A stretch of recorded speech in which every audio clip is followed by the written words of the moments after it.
Isang babae ang nagpapahinga sa isang transatlantic flight nang biglang marinig ang takot na anunsyo sa mga speaker. Mayroon bang fighter pilot sa eroplano? Ang boses ay mula kay co-pilot Luca Ferry, nanginginig sa takot habang ang Boeing 747 ay nakikipaglaban sa isang mabagsik na bagyo sa ibabaw ng North Atlantic. Mga ginang at ginoo, dugtong niya, mayroon tayong kritikal na sitwasyon. Nawala ng malay si Captain Alberto. Kung may sino mang may karanasan sa military aviation, kailangan namin ng tulong ninyo ngayon. Sa upuang 23C, napadilat si Elena Jimenez. Sa edad na 34, sanay na siyang makatulog saan man, kasanayang nahubog sa mga misyong bihirang magbigay ng pagkakataon para sa pahinga. Ngunit ang desperadong boses na yon ang nagpabangon sa kanya. Sa first class, itinulak ni Marco Herrera, isang mayamang negosyante, ang kanyang designer na salamin at napatawa ng may pangmamaliit na parang may kwalipikadong tao sa economy. Bulong niya, sabay tingin ng may paglibak kay Elena na nakasuot lamang ng simpleng maong at plain na blusa. Nakapusod ng maayos ang kanyang buhok. Biglang umalog ang eroplano habang malakas na turbulence ang yumanig sa katawan nito at dumadagundong ang ulan sa mga bintana. Sa 312 pasahero, unti-unting kumalat ang takot.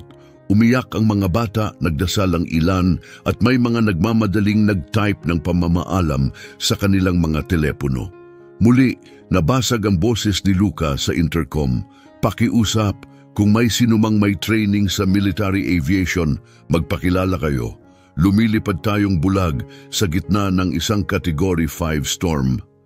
At hindi ko pa kailanman hinawakan mag-isa ang ganito. Tahimik na nakaupo si Elena, pinagmamasdan ang lumalalang gulo sa paligid. Walang tumingin sa kanya.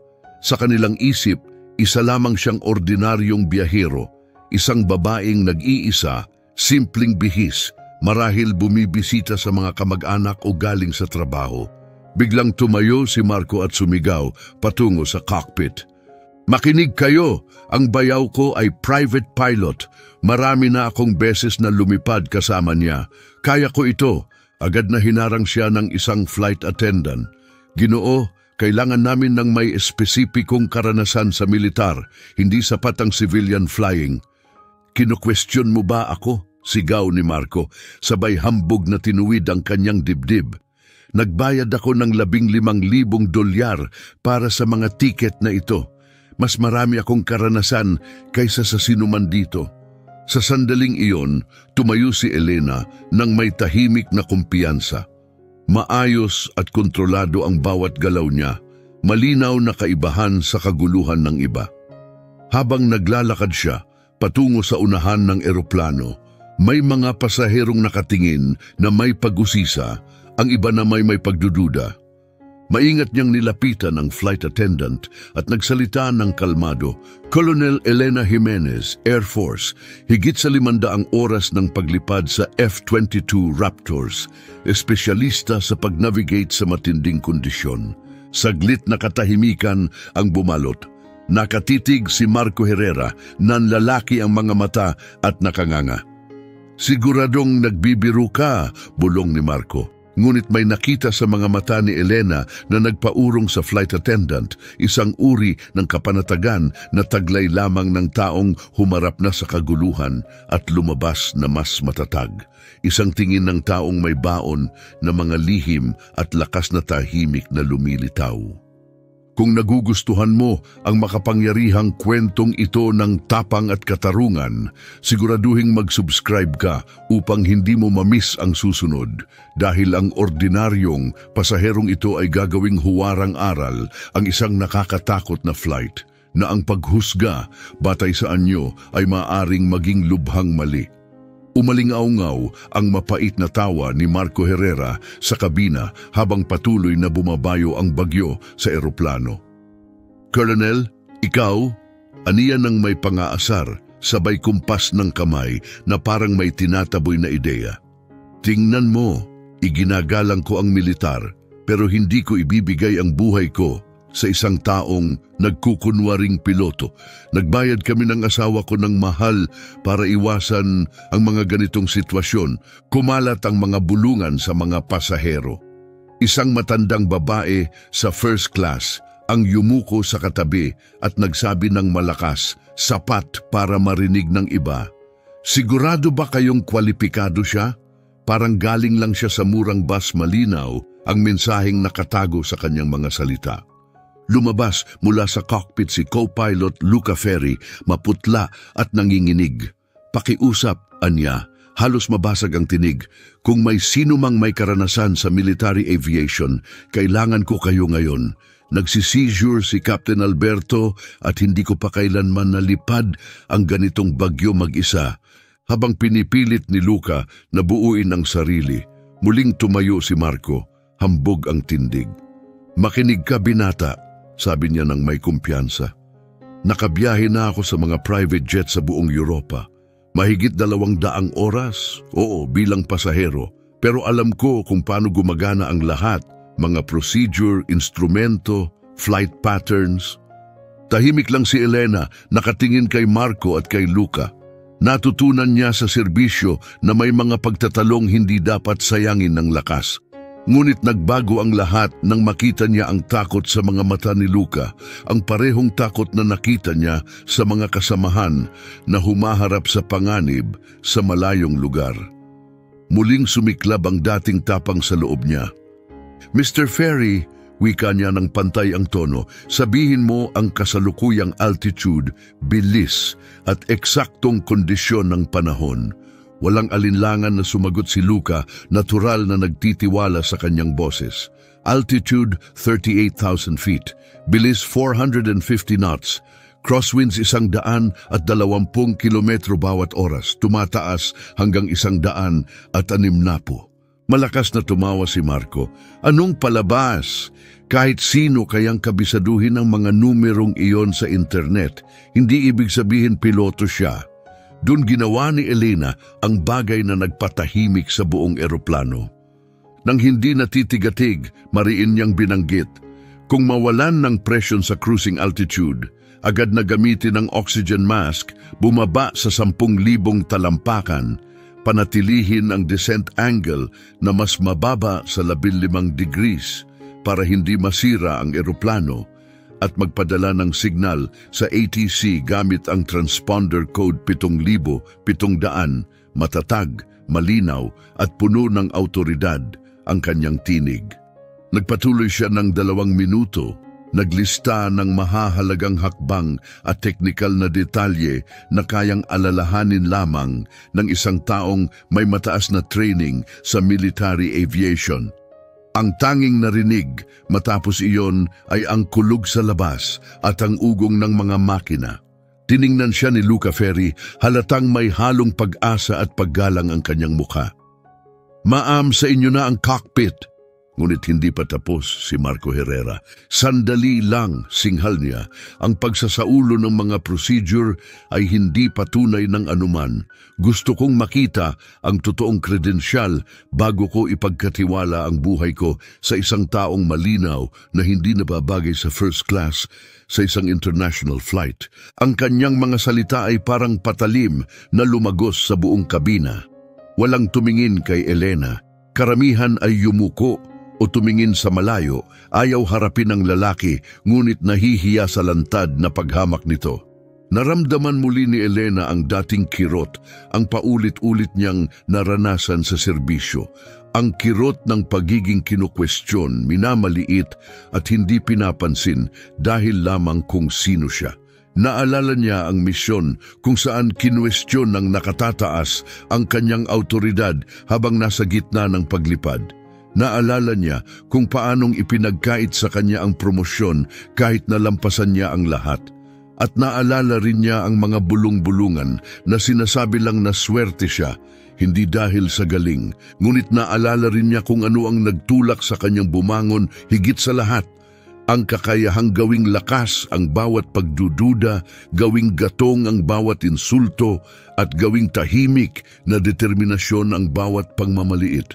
Mr. Herrera, sabi niya ng banayad, kalmado ngunit matalim, may 3 uri ng piloto, ang mga lumilipad kapag madali, ang mga lumilipad kapag mahirap, at ang mga lumilipad kapag imposible.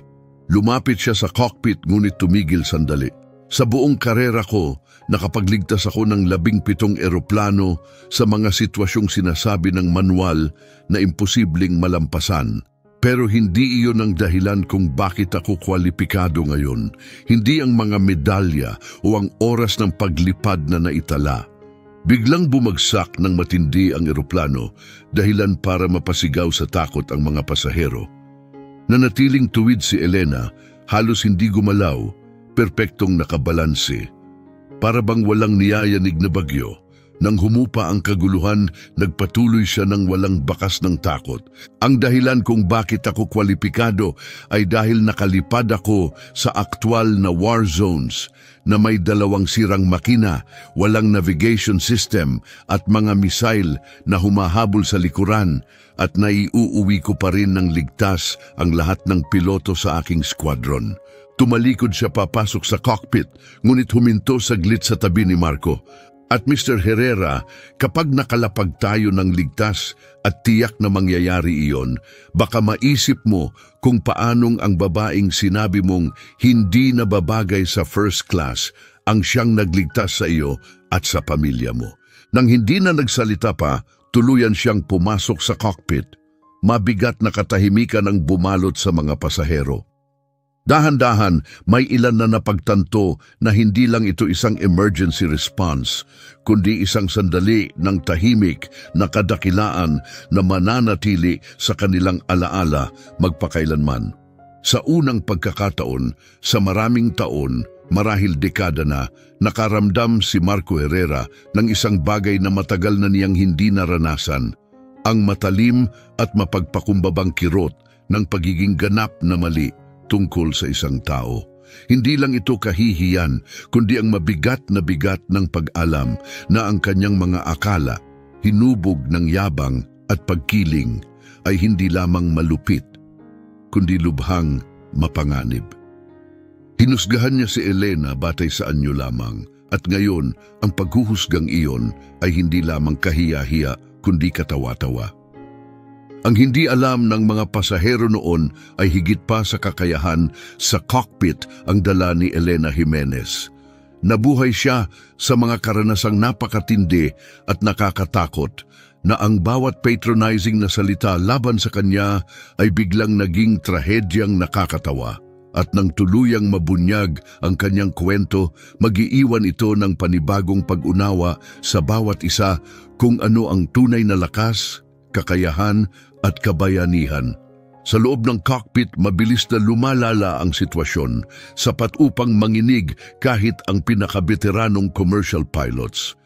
Si Captain Alberto ay marahas na nagko-convulse sa kanyang upuan, may bula sa bibig habang umaalingaw-ngaw ang mga alarma mula sa medical equipment. Nakatigil si co-pilot Luca Ferry na paralisa ng takot, nanginginig ang kamay na nakalutang sa ibabaw ng mga kontrol na hindi niya magawang galawin. First aid. Ngayon, utos ni Elena, matalim ang tinig na parang komandante sa digmaan. Mabilis at sanay niyang sinuri ang vital signs ng kapitan. Mabilis at mahusay. Nahubog sa mga taong ginamot niya ang mga sugatang kasamahan sa gitna ng putukan. Mayroon tayong halos 15 minuto bago tuluyang tumigil ang puso niya, sabi niya ng kalmado, habang iniisip na agad ang susunod na hakbang. Pinagmamasdan siya ni Luca na mamangha sa pagiging kalmado at daloy ng kanyang kilos. "Colonel, paano kayo ganun kahusay sa emergency medicine?" Tanong niya. Nanlalaki ang mga mata. 10 taon sa rescue ops sa kalabanang teritoryo, tugon ni Elena nang hindi tumitingin. Nire-reset na niya ang navigation parameters habang mino-monitor ang pulso ng kapitan. Kapag ikaw na lang ang nakaharang sa pagitan ng isang sugatang sundalo at kamatayan, matututo ka. Samantala sa kabina patuloy pa ring sinisikap ni Marco Herrera na papaniwalain ang iba. Kalahati ng first class ay kumbinsidong doomed na ang biyahe dahil, ayon sa kanya, isang pekeng piloto ang humahawak ng kontrol. Tingnan niyo ang itsura niya, panlalait niya. Walang totoong piloto na nagbibiyahe ng ganyan ng ayos. Malamang wala nga siyang lisensya. Kalokohan ito. Ang asawa niyang si Francesca, na nanahimik lamang hanggang noon, ay sa wakas tumingin sa kanya na puno ng inis. Marco, tama na. Nakakahiya ka na. Nakakahiya? Sinusubukan kong iligtas tayo, sagot niya, galit na galit. Talaga bang inaasahan mong pagkatiwalaan ko ang isang taong... Ngunit naputol ang kanyang rant ng kalmado at autoritatibong tinig na ngayon ay naririnig sa intercom. Mga ginang at ginoo, si Colonel Jimenez ito, inanunsyo ni Elena. Ako ang mamumuno sa eroplanong ito hanggang makalapag tayo, manatiling kalmado at sundin ang lahat ng utos ng crew. Walang puwang para sa pagdududa ang kanyang boses. Matatag, malinaw at determinado. At habang umuugong ito sa buong eroplano, may nagbago. Kahit ang mga pinakadudaing pasahero, kabilang ang mga nakinig sa galit ni Marco, ay nakaramdam ng pagbabago. Sa unang pagkakataon, mula nang tamaan sila ng bagyo, naramdaman nila ang bagay na desperado nilang kailangan, katiyakan. Ang boses ni Elena sa intercom ay hindi parang isang taong sumusubok mangumbinsi o magpabilib. Ito ang boses ng isang leader, isang taong sanay na masunod ng walang alinlangan. Maging si Marco Herrera na bihirang matinag ang kayabangan ay nakaramdam ng lamig na dumaan sa kanyang gulugod. Sa loob ng cockpit, binabago na ni Elena ang sitwasyon. Si Luca Ferry, na ilang minuto lamang ang nakalipas ay nakapako sa takot, ngayon ay gumagalaw ng may lumalaking layunin. Luca, bantayan mong mabuti ang ating fuel levels at cabin pressure, utos ni Elena habang nakatutok ang mata sa mga instrumento. Ako ang magpapalipad palabas sa bagyong ito, pero kailangan ko ng update kada 30 segundo. Yes, ma'am, sagot ni Luca. Unang beses mula nang magsimula ang krisis na may kumpiyansa sa kanyang tinig. May kakaiba sa presensya ni Elena, ang kanyang focus, ang kanyang kaliwanagan, na nagpatibay ng paniniwala ni Luca na hindi lang posible ang kaligtasan, kundi malamang na mangyari. Pagkatapos, ginawa ni Elena ang hindi inaasahan. Sa halip na sundin ang karaniwang emergency flight paths, nagsimula siyang mag-sketch ng bagong ruta. Isang daan na dumidiretso sa gitna ng bagyo imbes na umiwas dito. Napatitig si Luca, hindi makapaniwala. Colonel, buong paggalang, ang planong ito ay labag sa lahat ng safety regulation. Aniya, kabadong tumingin sa mga kalkulasyon. Bahagyang ngumiti si Elena. Luca, ipapaliwanag ko sa iyo. Patuloy siyang nagpalipad habang nagsasalita. Gumagalaw ang kanyang mga kamay sa controls na parabang instinct na lamang. Noong 2018, pinamunuan ko ang isang rescue mission sa Afghanistan. Tinamaan kami ng mga missile, nawala ng 2 makina. Tuluyang nawala ang navigation system at saka pa dumating ang sandstorm, zero visibility. Ang manual, dugtong niya, sinasabi mag-eject, iwanan ng eroplano, hayaan na lang ito. Pero hindi ko ginawa dahil may 17 sugatang sundalo na umaasa sa amin. Kaya itinapon ko ang manual at ginawa ko ang ginagawa ko ngayon, nagtitiwala sa sariling paghatol. Yumuko si Luca. At ano ang nangyari? Naiuwi kong buhay ang bawat isa sa kanila. Hindi nanginig ang kanyang tinig, hindi na kailangan. Ang mga salitang iyon ay may bigat na nagmumula lamang sa mga taong nakalampas sa imposibleng sitwasyon at nagtagumpay. Minsan, Luca, ang mga patakaran ang mismong pumapatay sa tao. Ang tunay na kaalaman sa mga ito, iyon ang nagbibigay sa iyo ng kakayahang baliin ang mga patakaran kapag pinakamahalaga. Iyon ang kaibahan ng basta nakaligtas at tunay na nakapagliligtas ng buhay. Sa sandaling iyon, biglang bumukas ang pinto ng cockpit. Nakumbinsi ni Marco Herrera ang isang flight attendant at nakapasok. Kalokohan ito, Sigaw niya, nakatitig sa mga tala at trajectory na ginagamit ni Elena. Itinatawid mo tayo mismo sa gitna ng bagyo. Iyan ay walang ingat at mapanganib. Humihingi ako ng direktang koneksyon sa air traffic control. Ngayon din, hindi man lang siya nilingon ni Elena na natiling kalmado ang kanyang boses. Mr. Herrera, hindi ito tourist attraction. Bumalik ka sa iyong upuan. Tourist? Sigaw ni Marco, nanginginig ang boses sa galit. Mas marami na akong oras sa mga private jet kaysa sa kanya sa coach. Mas marami akong karanasan sa himpapawid kaysa sa sino man doon. Malamang pati na rin kaysa sa iyo. Alam ko ang aviation, dagdag ni Marco. At ang ginagawa niya ay sama-samang pagpapakamatay. Ngunit bago pa siya makapagsalita muli, may nangyaring hindi inaasahan. Si Dr. Valeria Rios, ang chief ng neurosurgery sa Johns Hopkins Hospital na nanahimik lamang hanggang noon, ay marahang tumayo at naglakad mula sa first class papunta sa cockpit. Colonel Jimenez, sabi niya ng kalmado, ako si Dr. Rios.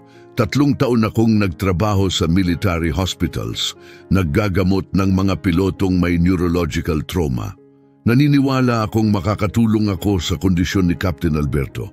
Sa wakas ay lumingon si Elena at bagaman hindi pa sila kailanman nagkita, may agarang pagkilala, hindi personal kundi profesional. Pareho silang babaeng buong buhay ay gumagawa ng mga desisyon na nagliligtas ng buhay sa gitna ng matinding presyon. Ikinalulugod kong makasama ka rito, doktora, sabi ni Elena. Stable ang kapitan sa ngayon, pero kailangan niya ng tuloy-tuloy na pagbabantay. Pinagmamasdan ni Marco ang nangyayari, lalo pang nadagdagan ang kanyang inis. Mga baliw kayong lahat, bulong niya. Isa itong palabas. Isang pakana para ipahamak tayong lahat. Tiningnan siya ni Dr. Rios ng may kalmadong pagtitimpi, gaya ng isang taong sanay ng umaalo sa mga kamag-anak na puno ng takot sa ICU. Mr. Herrera, sabi niya, banayad ngunit matatag, nangalaga na ako sa daan-daang military pilots. Ang training na taglay ng babaeng ito, walang private flight o halaga ng pera ang maihahambing. Mahigpit kong inirerekomenda na pagkatiwalaan mo ang kanyang paghatol.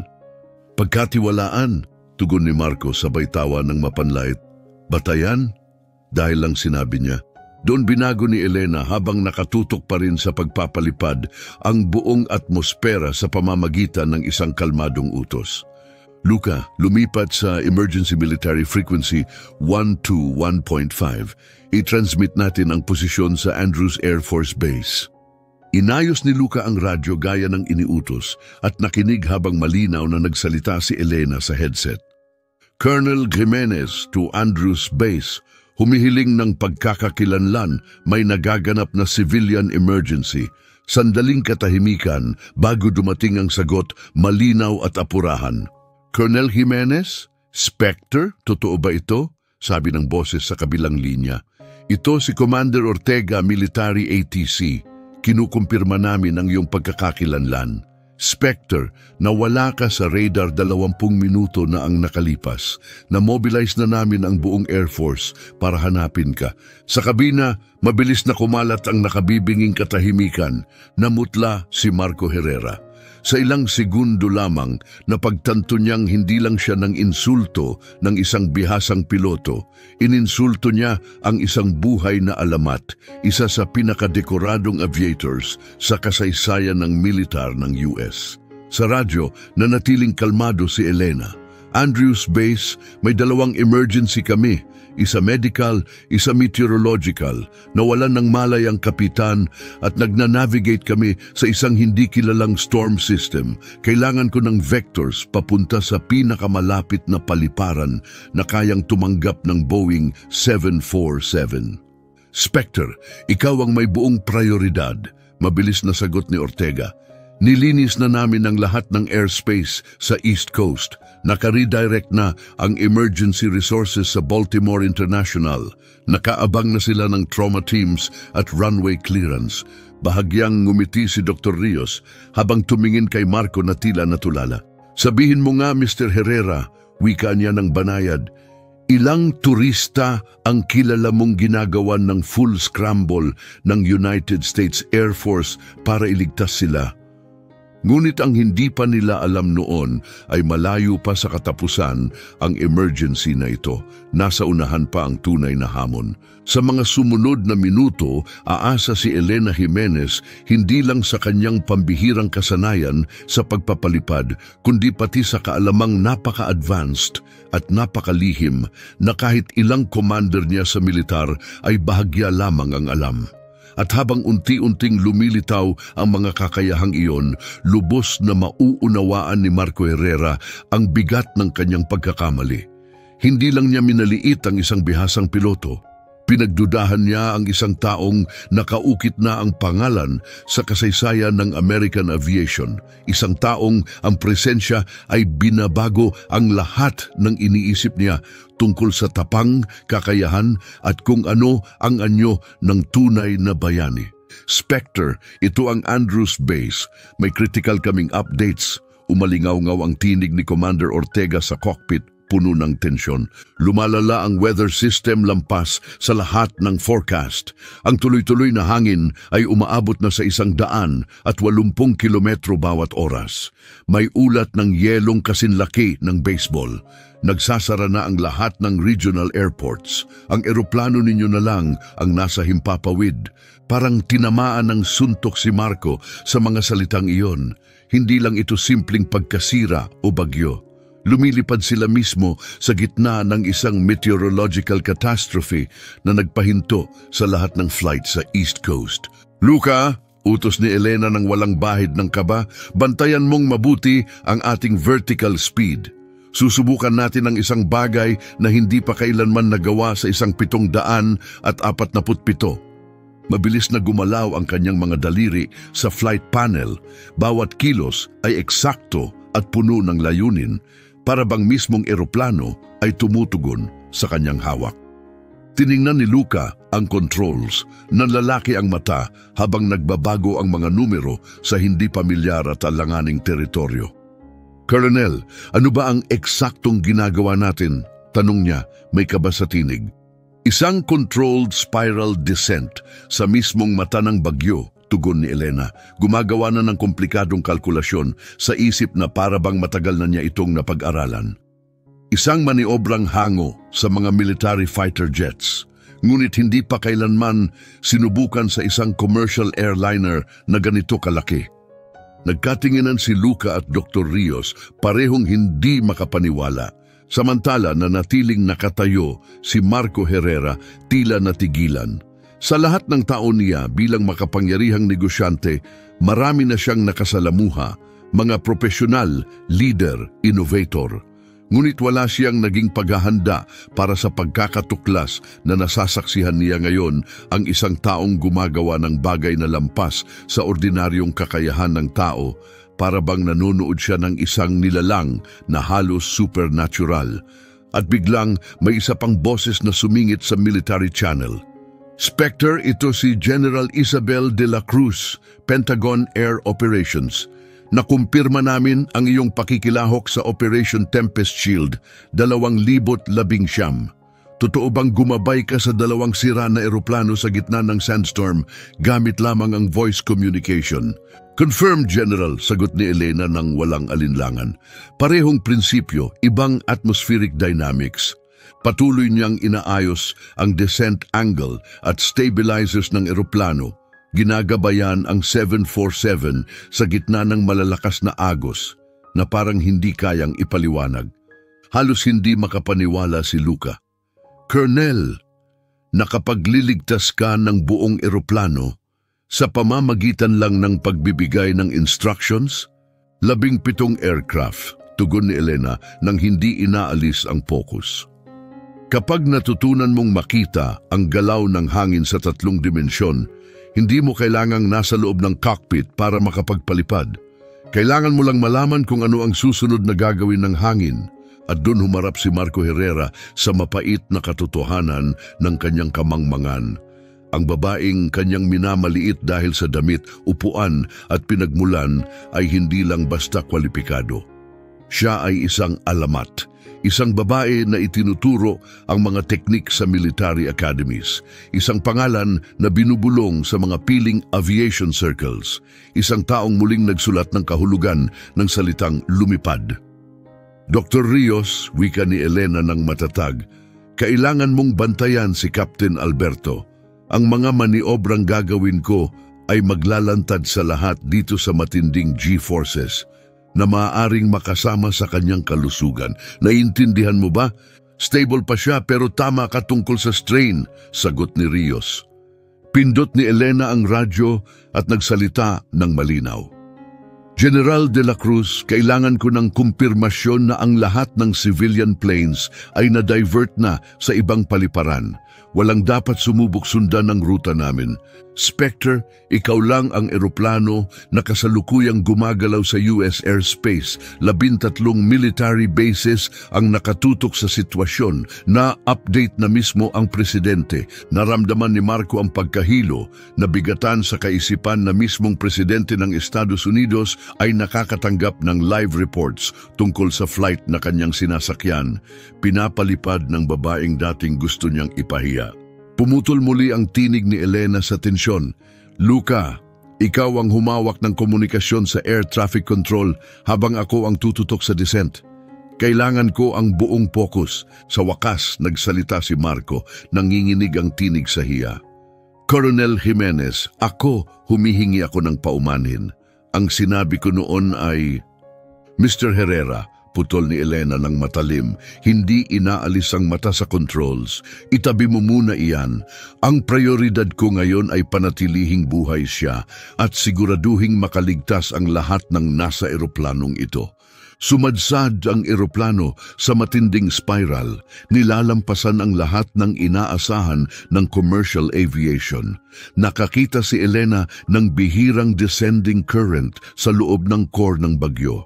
Isang makitid na lagusan ng mas kalmadong hangin na maaaring magpatnubay sa kanila pababa ng ligtas. Nakatitig si Luca sa readings, bumubulong sa hindi makapaniwala. Paano mo nalaman na may ganon? Isang dekada ng paglipad sa pinakamatitinding kondisyon sa Middle East, tugon niya ng walang alinlangan.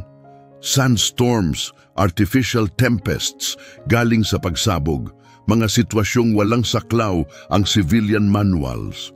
Kapag paulit-ulit mong hinaharap ang hindi maiisip, nagiging pangkaraniwan ang ekstraordinaryo.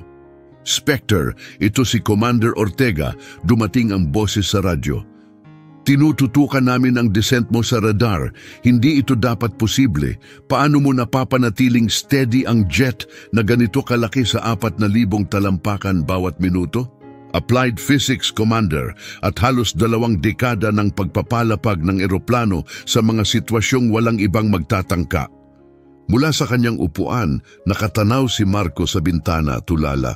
Lumulusong sila sa kalmadong sentro ng bagyo habang kumikislap ang kidlat sa paligid na parang pader ng apoy, at gayon paman lumilipad ang eroplano na may nakapangingilabot na katatagan, para bang ginagabayan ng isang bagay na lampas sa normal na kakayahan ng tao. General de la Cruz, tinig ni Elena sa radyo, kailangan namin ang coordinates para sa Dover Air Force Base.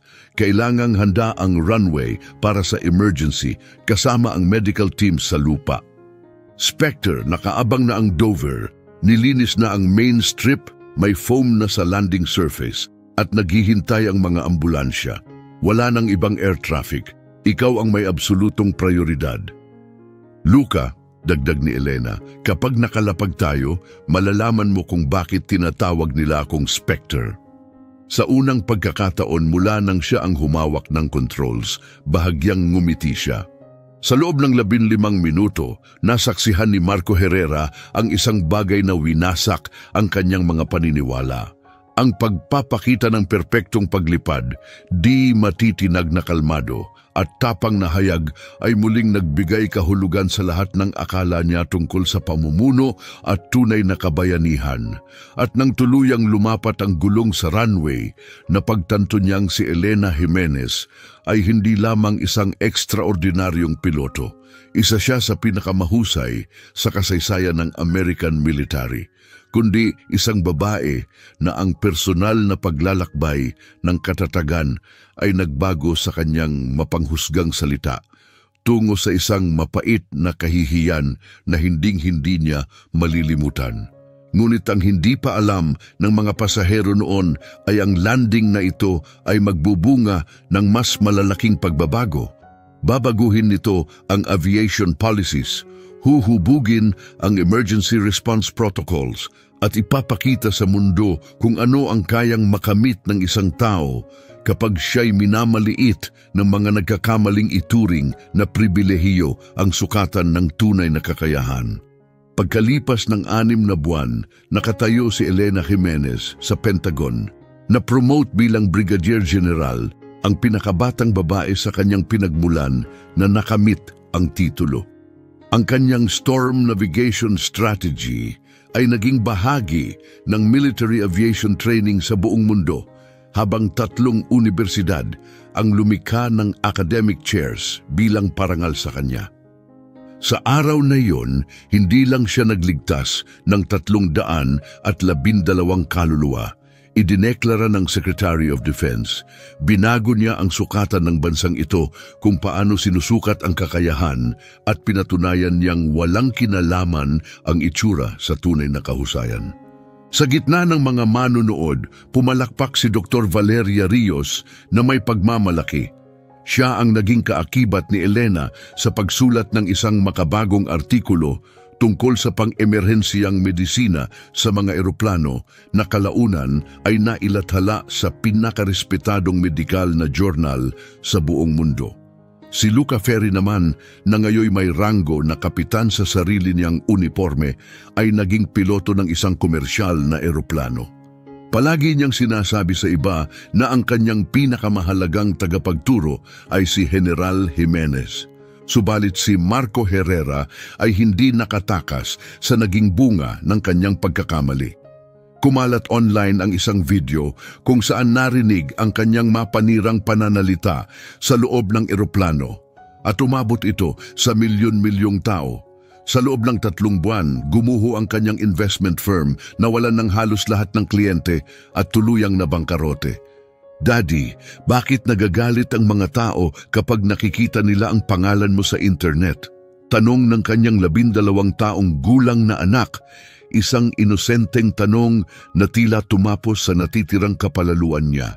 Ang kanyang asawa, si Francesca, ay naghain ng diborsyo, nakuha ang kalahati ng natitirang ari-arian at buong kustodiya ng kanilang mga anak. Akala ko'y pinakasalan ko ang isang lalaking may respeto sa tagumpay, sabi niya sa korte. Ngunit natuklasan kong nakasama ko pala ang isang taong inakalang ang pribilehiyo ay katumbas ng kakayahan. Ngayon, nagbebenta si Marco ng mga second-hand na sasakyan at sumasakay ng bus papunta sa trabaho. Namumuhay siya ng isang payak na buhay, ang uri ng buhay na dati hinahamak niya. Tuwing umaga, dumaraan siya sa isang malaking billboard sa downtown. Si Elena, nakasuot ng uniforme, nakatindig ng tuwid sa ilalim ng mga salitang, ang tunay na pamumuno ay hindi nakikita sa damit. Ito'y hinuhubog sa gitna ng unos. Sa isang panayam sa Air Force Academy, may isang kadete na nagtanong kay Elena kung paano harapin ang diskriminasyon. Tinitigan niya ito at sinabing, "Binata, hayaan mong maliitin kanila.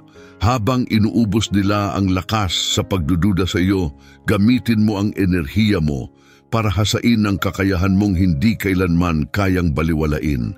Ang kanyang mga salita at kwento ay nagsindi ng apoy sa puso ng bagong henerasyon ng mga batang opisyal mula sa mga minoryang grupo.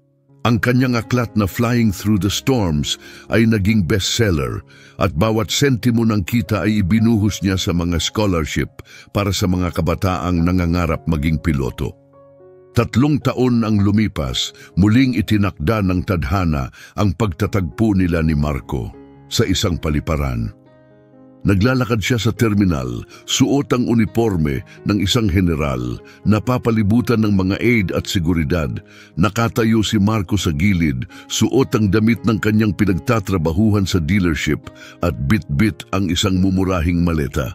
General Jimenez, sabi niya ng may kaba, gusto ko sanang humingi ng tawad sa lahat ng nasabi ko noon sa eroplano. Huminto si Elena at maingat siyang pinagmasdan. Hindi na niya nakita ang mapagmataas na lalaking nakilala niya noon, kundi isang taong winasak ng sarili niyang pagkakamali. Ginoong Herrera, sagot niya ng mahinahon, ikaw ang nagbigay sa akin ng pinakamahalagang regalo noong araw na iyon. Paano naman nangyari yon? Tanong ni Marco, gulat na gulat. Pinaalalahanan mo ako kung bakit ko patuloy na ginagawa ito. Bawat taong naililigtas ko, bawat pilotong natutulungan ko, bawat hadlang na aking nalalagpasan, lahat yon ay nagiging posible dahil sa mga tulad mo. Ipinapakita ninyo sa akin kung bakit kailanman ay hindi ako dapat tumigil sa pagpapakita kung ano ang posible. Nanikip ang lalamunan ni Marco at mabigat ang kanyang tinig dahil sa panghihinayang. Nawala ang lahat sa akin dahil sa sarili kong pagkiling. Umiling si Elena marahan. Hindi, sagot niya. Natuto ka lang na wala ka talagang tunay na bagay na nawala. Ang pribilehiyo ay hindi tagumpay. Ang respeto ay hindi namamana. At ang kakayahan ay hindi kailanman nasusukat sa panlabas na anyo. Habang lumalakad palayo si Elena kasama ang kanyang grupo, nanatiling nakatayo si Marco, tila natigilan sa pinakamapait na katotohanan ng kanyang buhay. Ang babaeng minsan niyang hinamak dahil sa itsura, ngayoy namumuno ng mga armada ng eroplano habang siya'y hirap hawakan ang sariling buhay. Ang paghihiganti ni Elena ay hindi upang sirain siya, kundi upang bumuo ng isang bagay na napakalaki, napakatatag na ang kanyang pagiging maliit ay wala ng halaga. Natuklasan ni Elena ang pinakatotoong katotohanan, ang tunay na tagumpay, ang tanging paghihiganting sulit makamit. Sa kanyang huling panayam, binitiwan niya ang isang hindi malilimutang linya. Habang inuubos nila ang oras sa pagdududa sa atin, inuubos natin ang oras sa pagiging hindi nila makakalimutan. Ikaw ba ay minsang minamaliit ng isang taong kalaunan ay napagtanto ang kanilang malaking pagkakamali? Ibahagi ang iyong kwento ng katatagan at tagumpay sa mga komento. At huwag kalimutang mag-subscribe para sa mas marami pang kwentong nagpapatunay na ang kadakilaan ay hindi humihingi ng pahintulot upang lumiwanag. Isang babae ang nagpapahinga sa isang transatlantic flight